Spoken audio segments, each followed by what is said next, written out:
All right, what's going on, baseball fans? Welcome back. In this video, we're going to talk about the Monday, August 2nd MLB games. We have 8 of them, so a little bit of a shorter night.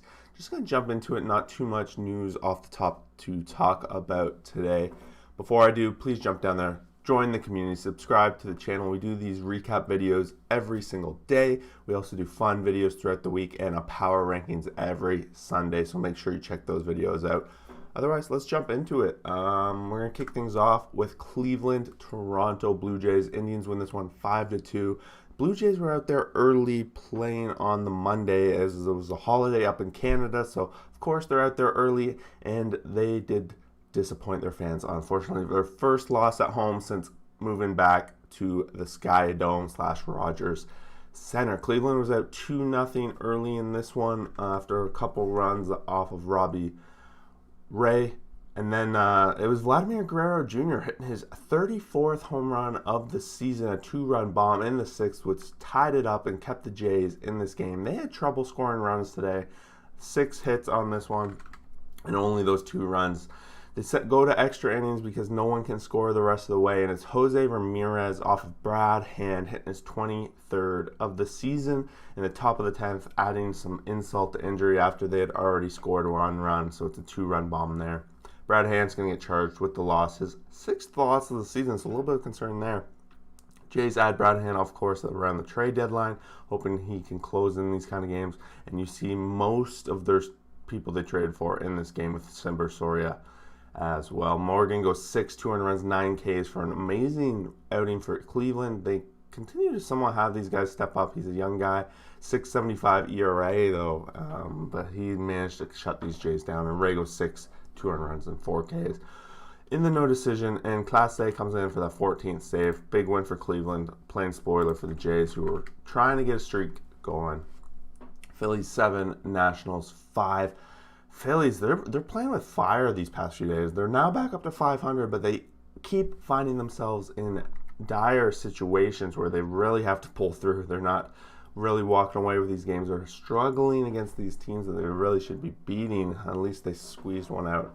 And this one, they were down 3-2 going into the 9th inning, and lucky for them, they put up a monster top of the 9th 5-run inning, and Washington only put up 2 runs of their own following in the bottom, so the Phillies were able to walk out. Odubel Herrera hits his 7th home run earlier in the season. This Gray guy making his debut for Washington goes 5, 1 run, 2 Ks. Going to get the no decision after that 9th inning explosion, who Suaro gets charged with the blown save, 3 earned runs in that one. Phillies sent out a bullpen style strategy here. And Ian Kennedy making his debut in that 9th inning and does give up a couple of runs, so not exactly what the Phillies are hoping to see when they add some bullpen relief at the deadline. Orioles 7, Yankees 1, and Heaney was making his debut on the mound for the Yankees, and boy did he get beat around quite a bit here, giving up 4 home runs to the Orioles. All solo shots coming in the 3rd and 4th, which makes up for the 4 runs that the Orioles made. Mullins hits his 18th, Hayes his 11th, Mountcastle his 18th, and Urias hits his 5th as well. Playing spoiler for the Yankees because this wild card race was getting really excited. They could have made up a little bit of ground on the Rays, on the Jays, but they lost here, of course. No home runs coming from the Yankees side. That only run coming in is coming off the bat of Anthony Rizzo, of course. Guy's been pretty monster for the Yankees since he's come. And Heaney goes 4 runs, 4 Ks, getting up the 4 home runs, of course. Jorge Lopez goes 6, 1 run, 4 Ks. Gave up 5 walks throughout it, but he managed to avoid any real damage from that, and he picks up his 3rd win of the season. Big win for the Orioles, and they're playing spoiler in this AL East. Seattle, American League East wild card. They make up some ground because everyone else that played in the night lost. So it was a big win for them. And they're also playing the Rays, which is not going to be an easy task. But they came in and put up a 5 spot in that 3rd inning, just generating a ton of runs. Franz leads the way with 3 hits, 3 RBIs, as well as hitting his 11th home run of the season, coming in that 7th inning to really give them a bunch of insurance runs, even though they didn't necessarily need it. They were up 6-2 at the time, but a little bit extra considering how they went up against Texas earlier over the weekend, blowing a couple games. They used it. Randy Arozarena hits his 15th as well. Waka, 4 innings pitched, 6 earned runs, and 3 Ks. Waka may be coming back down to earth after having a few outings being moved into that starter role where he was really just lights out and probably performing better than expected. But he gets annihilated here. And Chris Flexen goes 6.2, 2 earned runs, and 6 Ks in the win, picking up his 10th win of the season. Flexen continues to be a solid part of that rotation for the Mariners. Marlins 6, Mets 3, and the Mets can't afford to be losing these games as the Phillies are going to be getting hotter. The Braves are starting to get on their tail. They're only 5 games above 500 now. Marlins immediately jumped out early with 4 runs in that first inning off of the bat of Brinson, who hit a grand slam, leading his team 2 hits, 5 RBIs on the night. Javier Baez, I think there was word that he left the game or there's some sort of injury, hobbling, going up to first base. Didn't see anything myself, so it's kind of just hearsay at this point. So if you can confirm, let me know in the comments below. But the Mets put up 2 runs in the second and 1 run in the third to bring it within 4-3. Pete Alonso, 24th home run of the season, coming in that third inning. But it's a little bit too late along the way. Luzardo making his debut for the Marlins, going 5 3 runs, 5 Ks, and then McGill getting beat around for the Mets. He's been consistent, though. This is his first real rough outing since being put into that rotation. 4 earned runs, over 5 with only 4 strikeouts. But like I said at the top, Mets need to start winning. They need to win to maintain this pace. Otherwise, one of those teams is going to catch them, and this is just a sign of things to come, I think.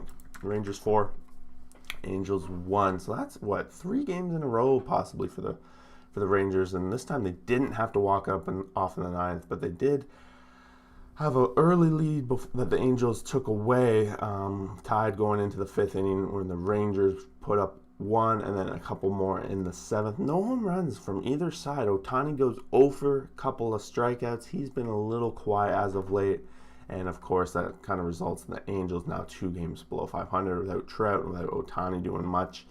They're going to start losing. That's the case here for sure. Dunning goes 5 1 runs, 3 Ks. He's been pretty solid for the Rangers as of late, and definitely a big part of who they add in the offseason coming in this season. They're going to be a big future for the Rangers, I think. Rodriguez for the Angels goes 6 3 runs, 7 Ks in the loss, and Quintana coming in for the 1 inning, 9th inning, kind of a not important inning. So pretty interesting there. But Angels slowly but surely getting to be non-existent in that playoff race. Brewers 6, Pirates 2. Not a whole lot here. Brewers were out pretty early.